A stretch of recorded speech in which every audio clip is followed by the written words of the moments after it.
All righty. So what we're going to do is we're going to talk about these three questions. You're writing, and I know some of y'all don't believe this because of what I see when you do write.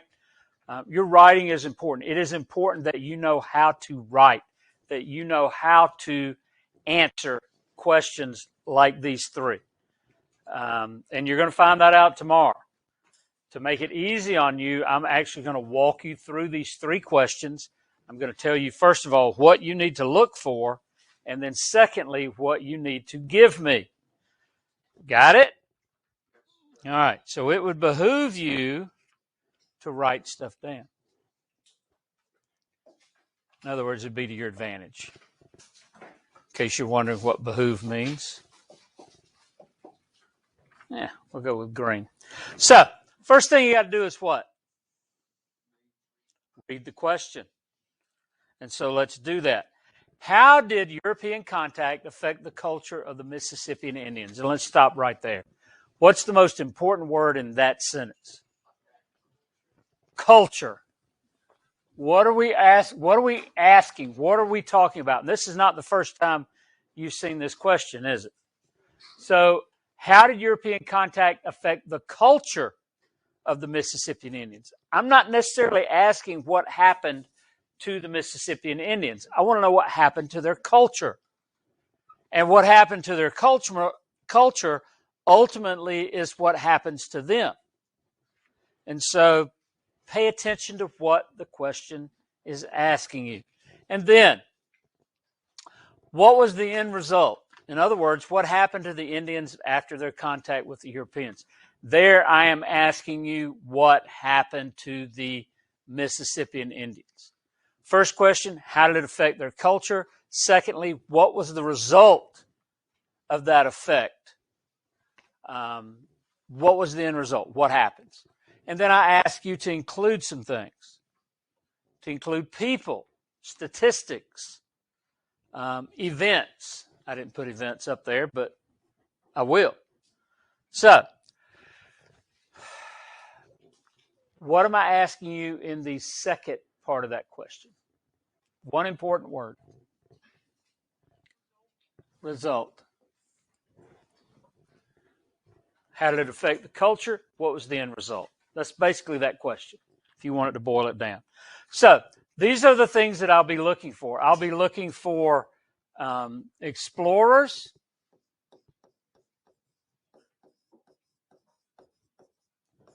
and what usually follows explorers? What group of people? And we call people who come to a colony, no.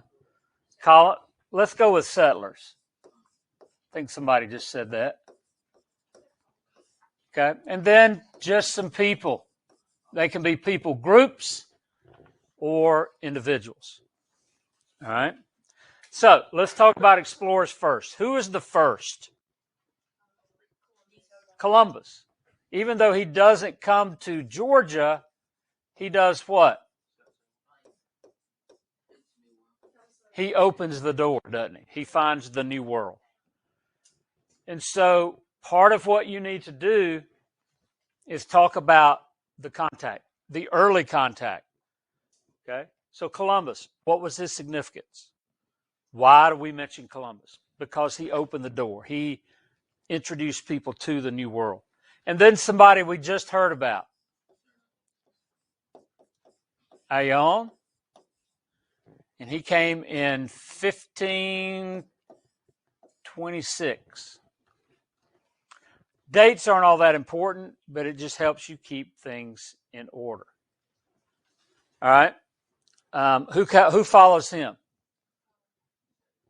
DeSoto. In 1539. Again, dates aren't all that important. It just helps you keep things in order. So Columbus opens the door.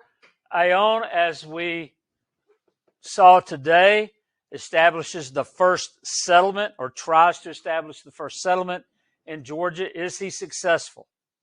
No. Is he even close to being successful? No. And as you heard Stan say, Georgia's history would have been very different had he been successful.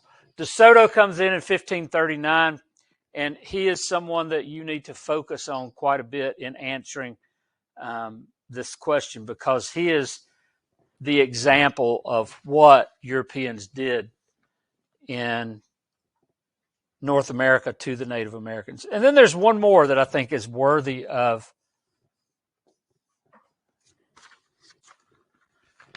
mention. Anybody remember the next day?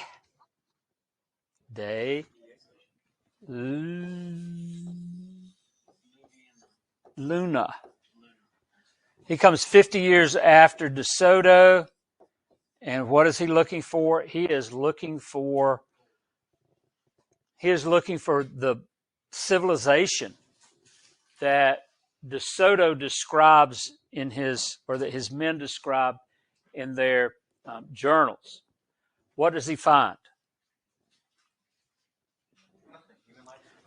He wasn't lied to. He does find the Coosa people. That's one of the people that De Soto's men write about, but they have literally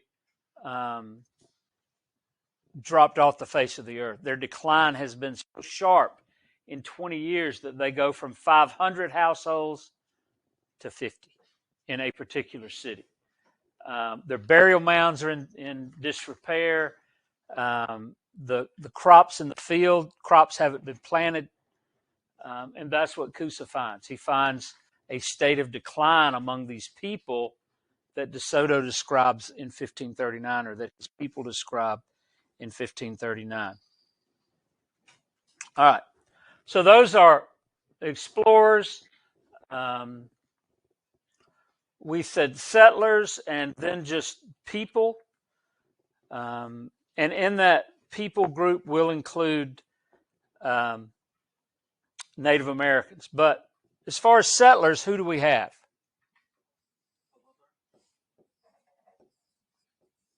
Early on, we have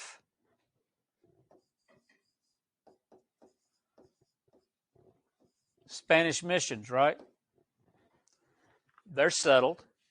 Their purpose is to what? Occupy, hold, and expand Spanish holdings.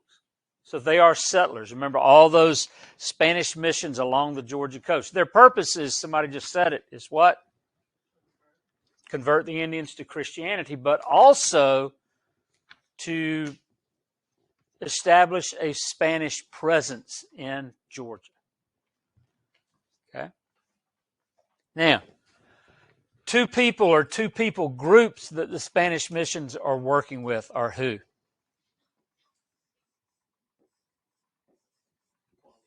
The Wali and the Macoma Indians. And of course, the Wali Indians, well, both groups play a pretty significant role in what happens to the Mississippian Indians of the period. Another person, or a person, Juanio, he leads a rebellion in 1597, right? All right. So you definitely should mention Juanio. And these are things that happen and in the order that they happen. Okay. The British,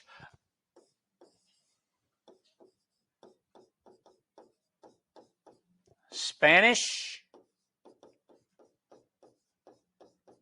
and the French all come a-looking, don't they? The British come in 1607. The Spanish and French have already been here.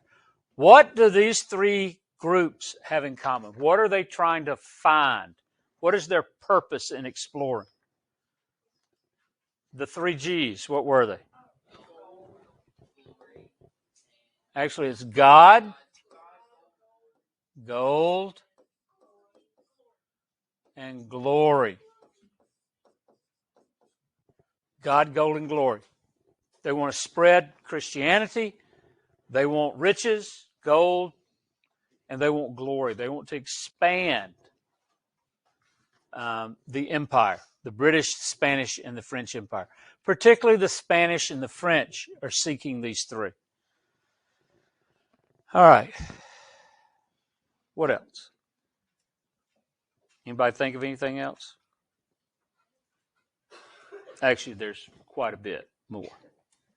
All right. Where's my remote control? There it is.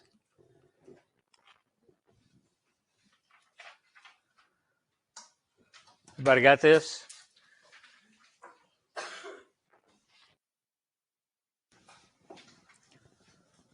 So, let's continue on. There were some events, some things that happened.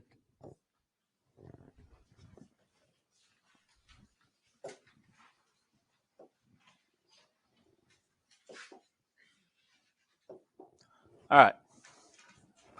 So, events.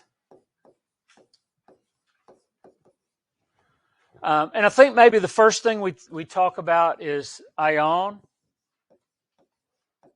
Ion and his settlement. What happened to it?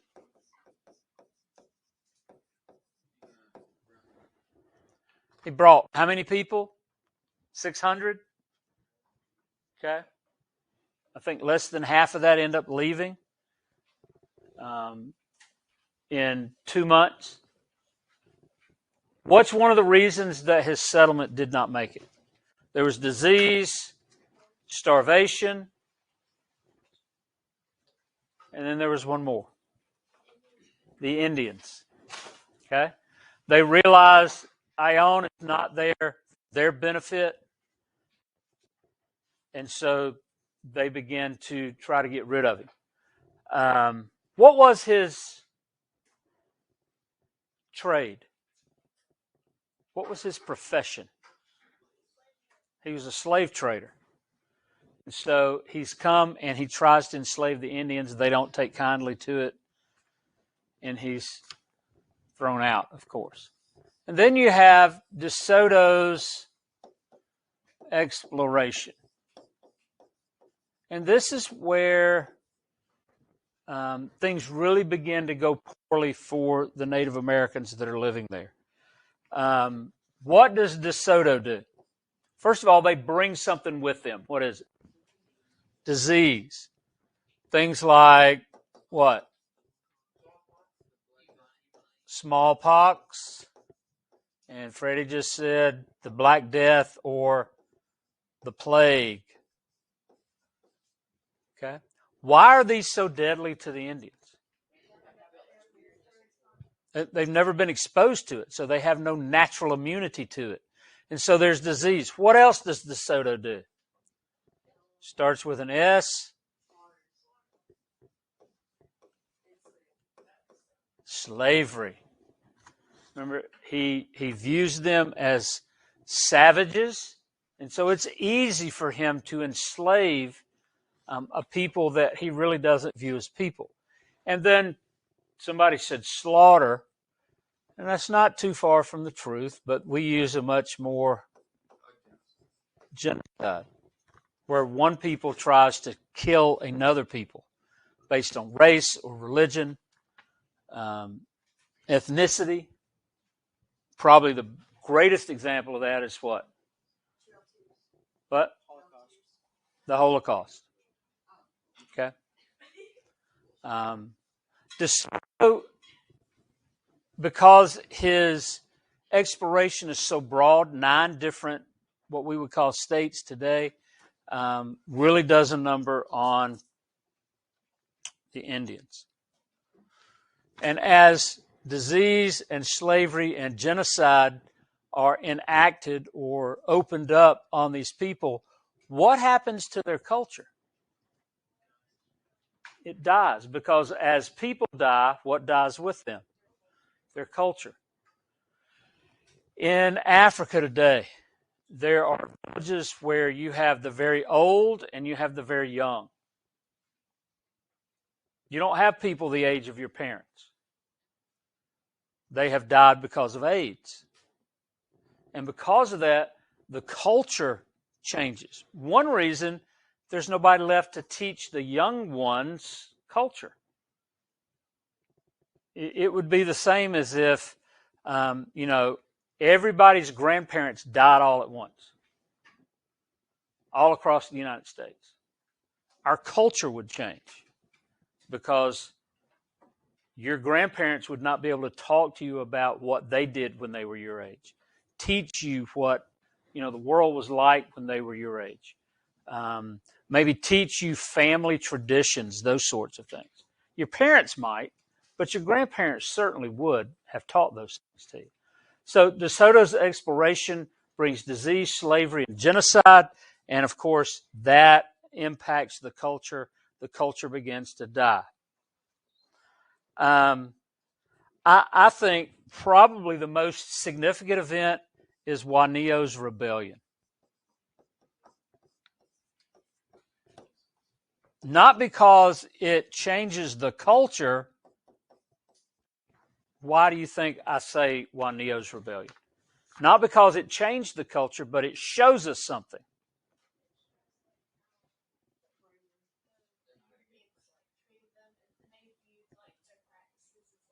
Okay.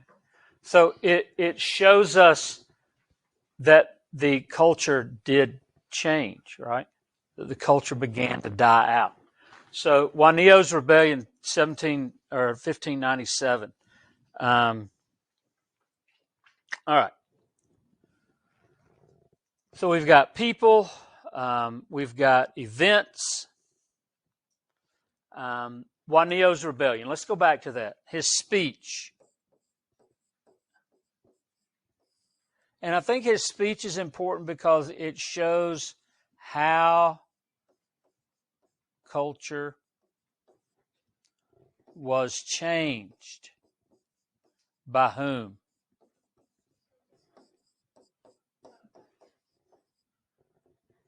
Europeans. Specifically, what group? The Spanish. Because what does he talk about? He talks about the fact they won't let him have more than one wife. You can't trade wives when you get tired of them. You can't dance. You can't have your festivals. You can't do all of these things that were part of their culture. Why? Because the Spanish mission has changed that culture.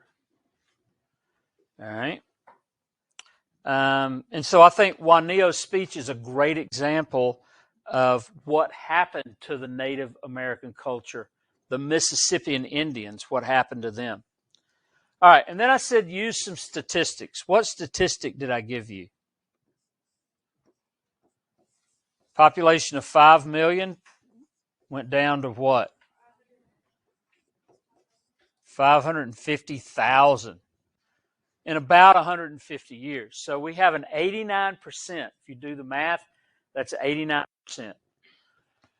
A reduction in the population of 89%. Now, that was not the question, was it? What was the question? Culture. So what happens to the culture? The culture dies with the people. And we didn't talk about it an awful lot. We did talk about it some. But one of the goals of the Europeans, and we're going to see it as we talk about what happens to the Native Americans later, one of the goals of the Europeans is to make Native Americans into Europeans, to turn them into Englishmen or to turn them into Spaniards. So in doing that, you destroy their culture. All right. Any questions, comments, concerns, tears? Not yet. Okay. Now, I think the second question is probably the most difficult. It looks like it might be simple, but I think it's the most difficult of the three questions. So, what are we being asked? Describe and discuss colonialism under Queen Elizabeth. You're told to do two things. What? Describe, dang it, Did I lose it? No. So describe colonialism, right? So describe colonialism and discuss colonialism. Two different things. So what we're going to do is we're going to give a description of colonialism under Queen Elizabeth. All right. Under Queen Elizabeth, how did England fare? In other words, how did they do under her leadership? We can say, did somebody just say good? Well, you're not wrong, but let's use some grown-up words. How about this word? I think we used this word. England flourished. What does that mean? It did good. They did really well. What else? Could we say, is England falling or rising? England is rising under her leadership. Is it just getting by, or is it thriving? It's thriving. And in particular, it is thriving economically. And we'll talk about why in just a minute. And then there's one other word, and I know we use this in describing colonialism under Queen Elizabeth. If I hold out my hand, if I've got Parkinson's disease, it's going to do that. Okay? I don't have Parkinson's, at least I don't think I do. So what can you say about my hand? It's stable. And so under Queen Elizabeth, England becomes stable. It flourishes. It is a rising nation. It is thriving economically, and it is stable. What do we mean by a stable country? It's not going to change. The government, in particular, is not going to change. It's not like a country where there's a new ruler every other year because somebody comes in and kills all the government and takes over. Okay, it's stable. So that is one way that we can describe England,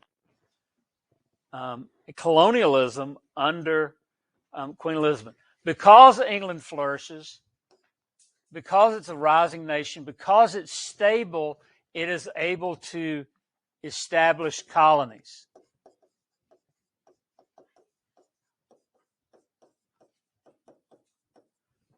So you should be able to describe or define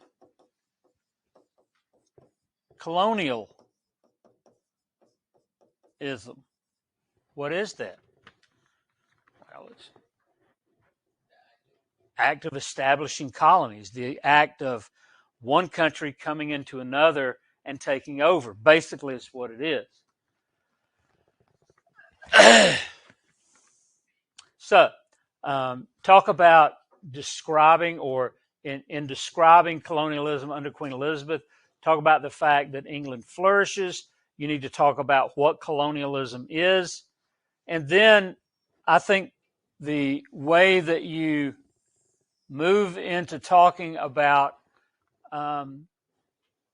discussing colonialism is by talking about why England thrived economically. Anybody want to take a wild shot in the dark?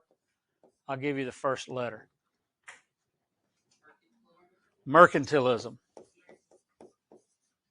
Not America. That becomes her downfall. Okay? So mercantilism.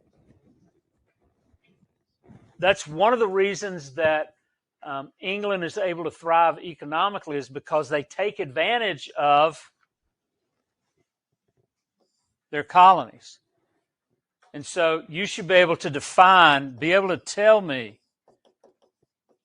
describe it. What is mercantilism? Okay? In your words, how do you view mercantilism? What is it? You're selling more than you buy. And in this particular case, who are you selling to? you're selling to your colonies. Okay? Particularly, that's how that worked in North America. Not necessarily other English colonies, but in North America, they have to buy certain things from you. They have to buy certain things from England. All right. Let's see.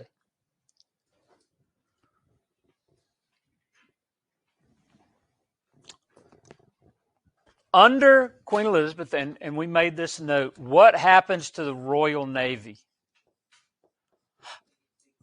It gets bigger, doesn't it? What's another way of saying getting bigger? Stronger. It strengthens. So the Royal Navy becomes stronger. Why is that important? Britain's an island, okay? And so it's for protection, but it's also for transportation, right? Transporting goods, but more importantly, transporting England's army. England's army becomes spread all over the world. England truly does become a world power. And they remain one until World War II. And then they're kind of relegated to the back row by a couple of other countries, which are America, and not Russia, but the Soviet Union. Okay, so the Royal Navy becomes stronger, and that's important because it offers protection not only to the island of England, but also what? All of their colonies, all of her colonies. Okay, and then they're able to transport their army all around the world. And it's not long before the Navy, the Royal Navy, surpasses the Spanish Navy.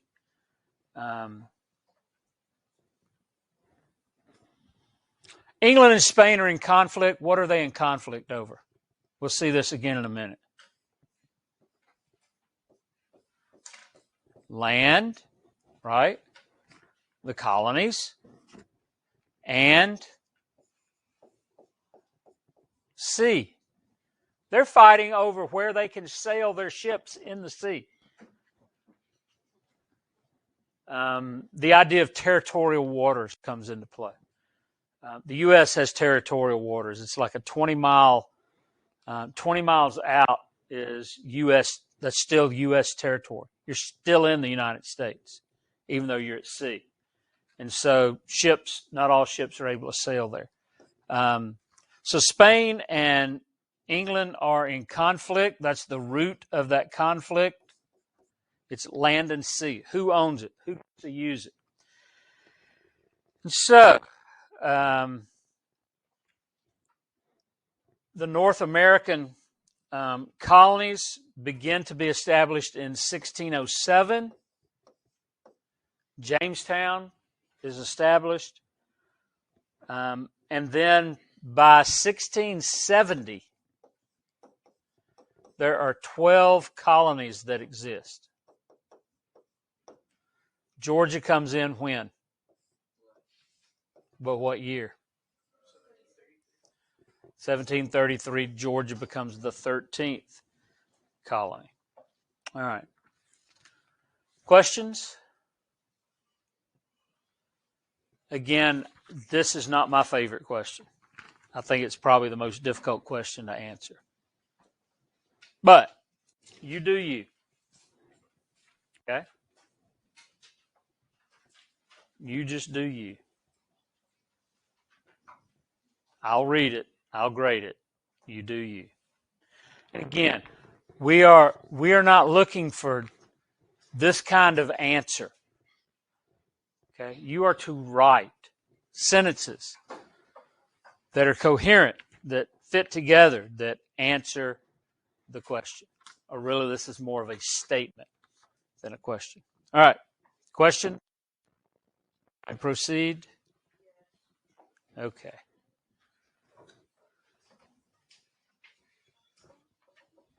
Last question.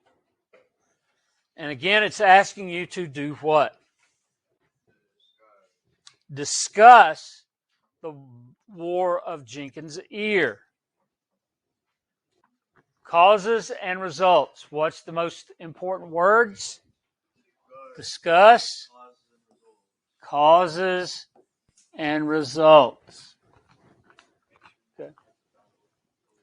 And then I am very specific. Make sure you can write about the Battle of Gully Hole Creek, the Battle of Bloody Marsh. All right. So first of all, in our discussion of the War of Jenkins' Ear, we need to talk about the causes, right? So what did cause the War of Jenkins' Ear? Do not say Jenkins lost his ear. Is that a cause? But it's not the cause. Okay? So what were the causes that led to the War of Jenkins' Ear? First of all, land. We just mentioned that, right? Land claims. This is mine. No, it's mine. Let's fight about it. Okay. So land claims, shipping. We mentioned, there's argument about where ships can sail. That's part of this conflict over shipping. And because they can't agree, the argument over shipping leads to what? Piracy. So what is happening? British ships are doing what to Spanish ships? They're boarding Spanish ships. They're taking stuff. Spaniards are doing the same. So there's piracy. It is state-sponsored piracy. England is paying the pirates. Spain is paying the pirates. And that brings us to what man? Robert Jenkins. Now, I read a little bit about Captain Jenkins. He may or may not have taken his ear to Parliament. But he himself does appear before Parliament. And if he didn't take his ear, he certainly took off his wig so they could see the scar from where his ear had been. But it's a much better story if he comes in and throws his ear down in front of the Prime Minister. There's just some discussion as to whether he did it. So Robert Jenkins is accused of being what? A pirate? Arg. He goes to Parliament. And what does he expect to get from Parliament? He expects retribution or revenge.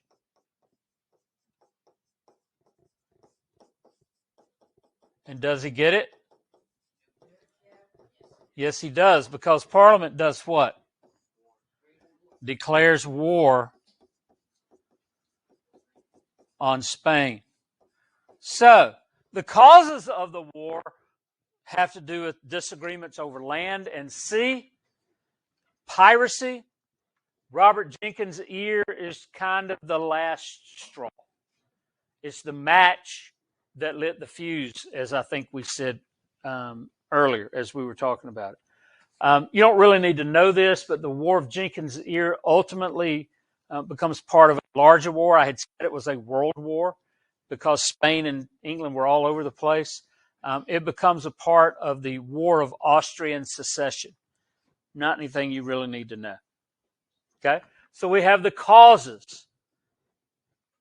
What were the results? And we're more interested in the results in Georgia. And that's why I ask you to include the Battle of Gully Hole Creek and the Battle of Bloody Marsh. So let's work our way there. 1740, Oberlin and his army do something. What is it? They sail south to Florida. To where in particular? No, the Bloody Marsh is on St. Simon's Island. It's also on St. Simon's Island. 1740. Not that far south. What? St. Augustine. So they attack St. Augustine. Do they destroy St. Augustine? No. Do they have some success? Yes. And remember, this is ultimately is recalled back to England to answer for what happened here. So it is a failure. So Oglethorpe and his men do what? They return to not England, but to Fort Frederica.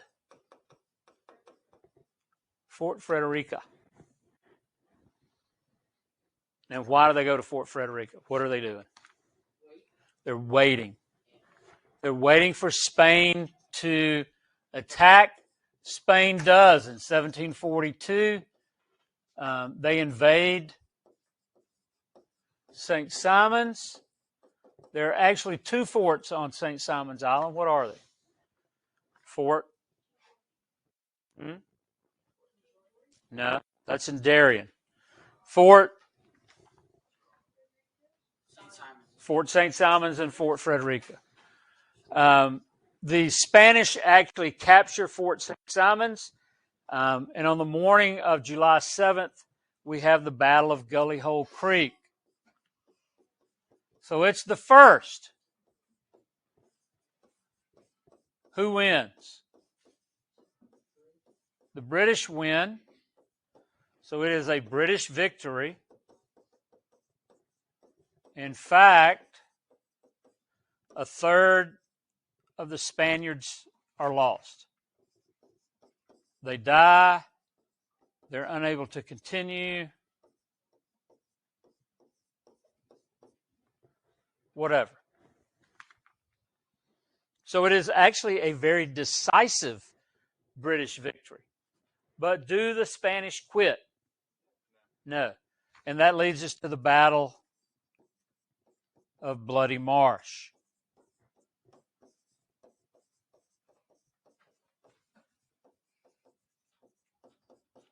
Okay? Who wins the Battle of Bloody Marsh? The British.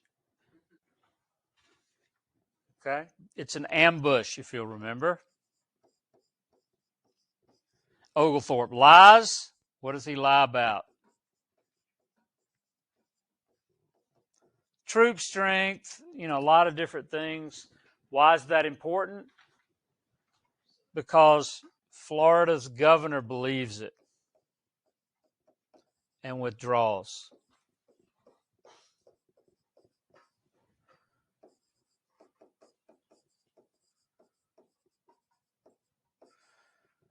That is part of the result.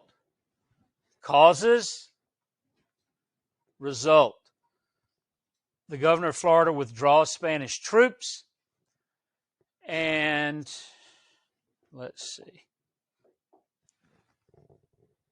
As a result, what happens? Well, here's the results. Spain withdraws.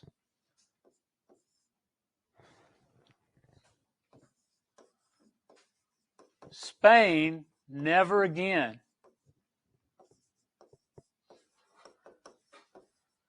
attacks a British colony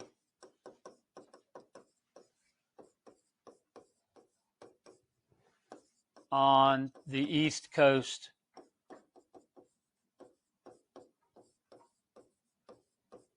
of North America.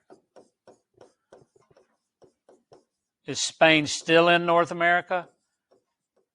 Yes. But they never again attack a British colony. That's the end of it. 1742. All right. Questions? Comments? Concerns? Test is tomorrow. There are 45 multiple choice and true-false questions. Most of those are multiple choice. And then there is one of these three. You choose which one you want to answer. No. Okay?